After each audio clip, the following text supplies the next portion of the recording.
सावंतवाडीच्या नगराध्यक्षपदाच्या उमेदवार भाजप व महायुतीच्या सौ श्रद्धाराजे भोसले यांना 5,788 मते मिळाली व त्या 1,363 इतक्या मतांनी विजयी झाल्या। सौ श्रद्धाराजे भोसले या सावंतवाडी पॅलेसच्या स्नुषा होत। सावंतवाडीचे युवराज श्री लखमराजे भोसले यांच्या त्या धर्मपत्नी, त्यामुळच्या गुजरातमधील राजपूत घराण्यातील। त्यांचे शिक्षण अमेरिकेत झाले। विवाहानंतर त्या सावंतवाडीत आल्या। त्या आता मराठी शिकत आहेत।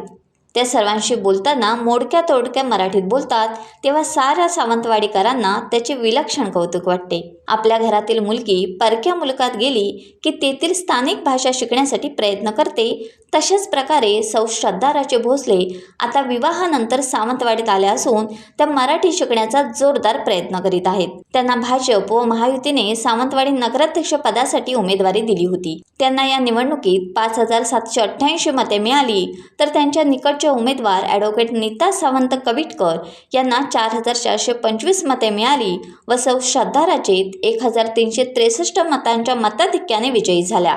सावंतवाडी नगरपालिकेत नगरसेवकांच्या एकूण 20 जागा आहेत। त्यापैकी भाजपला 11 जागा, शिंदे शिवसेनेला 7 जागा, काँग्रेसला 1 व शिवसेना उद्धव ठाकरे गटाला 1 जागा मिळाल्या।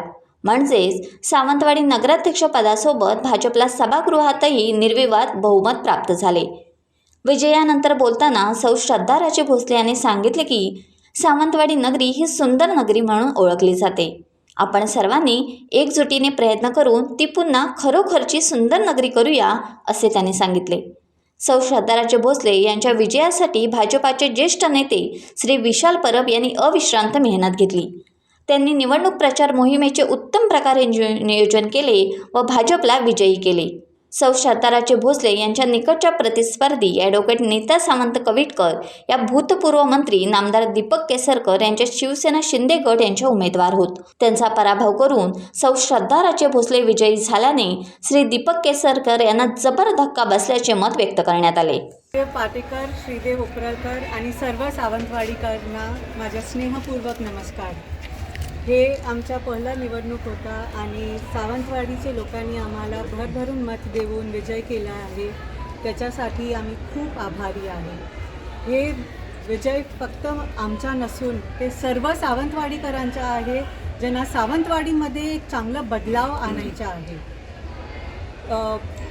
निवडणुकीच्या प्रचाराच्या निमित्ताने आम्ही खूप घरी फिरले, लोकांशी भेटले, त्यांची समस्या आम्ही समजून घेतली आहे आणि मी आमचे सगळे नगरसेवक आणि नगरसेवकाच्या वतीने आपण सर्वांना ते शब्द देते की आम्ही सावंतवाडीला सुंदर आणि विकसित करून दाखवणार आहे। मी परत सांगते, हे विजय फक्त आमचा नसून पहिल्यांदा आमचे मुख्यमंत्री देवेंद्र फडणवीसजी, आमचे प्रदेश अध्यक्ष रवींद्र चव्हाणजी, आमचे खासदार माननीय नारायण राणेजी, आमचे पालकमंत्री माननीय नितेश राणेजी आणि सर्व सावंतवाडीकर आणि भारतीय जनता पार्टी आणि बाकीचे उमेदवार सगळ्यांच्याही मेहनत आणि सपोर्टचा हे विजय आहे।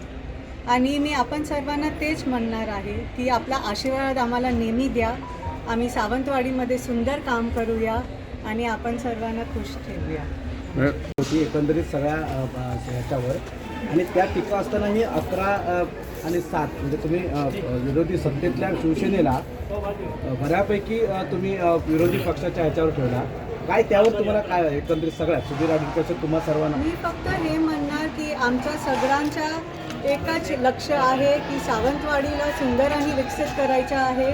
आता आम्ही वेगवेगळ्या पार्टी नाही आहे, आम्ही नगरपालिकाची ऑफिस आहे आणि ते आम्ही काम करून दाखवणार। आता बाकी काही विषय राहिले नाही। मॅडम, मोती तलाव आणि हॉस्पिटलच्या मुद्द्यावर तुम्हाला टार्गेट करण्याचा प्रयत्न झाला, याच्या पुढे काय भूमिका असेल त्या संदर्भात? मी फक्त हे म्हणणार की मोती तलाव आमचे सावंतवाडीची शान आहे आणि ते आम्ही अजून सुंदर करून दाखवणार आहे आणि ते आपले सावंतवाडीचे लोक बघणार। आम्ही पण आता पण म्हणत आहे की मी सावंतवाडीमध्ये अजून फिरणार आहे। मी ते निवडणुकीच्या निमित्ताने मी खूप लोकांना भेटले आणि खूप लोकांनी आशीर्वाद दिलं, प्रेम दिलं आम्हाला।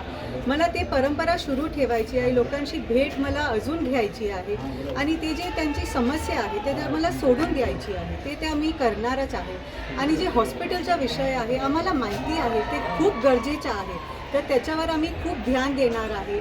आमचे मुख्यमंत्री देवेंद्र फडणवीसजी, रवींद्र चव्हाणजी, पालकमंत्री नितेश राणेजी सगळे आमचे पाठी आहे. आणि मी सर्वप्रथम राजेसाहेब, राणीसाहेब, युवराज आणि माझे आईबाबांना धन्यवाद करते, कारण त्यांनी मला खूप साथ आणि प्रेरणा दिली आहे.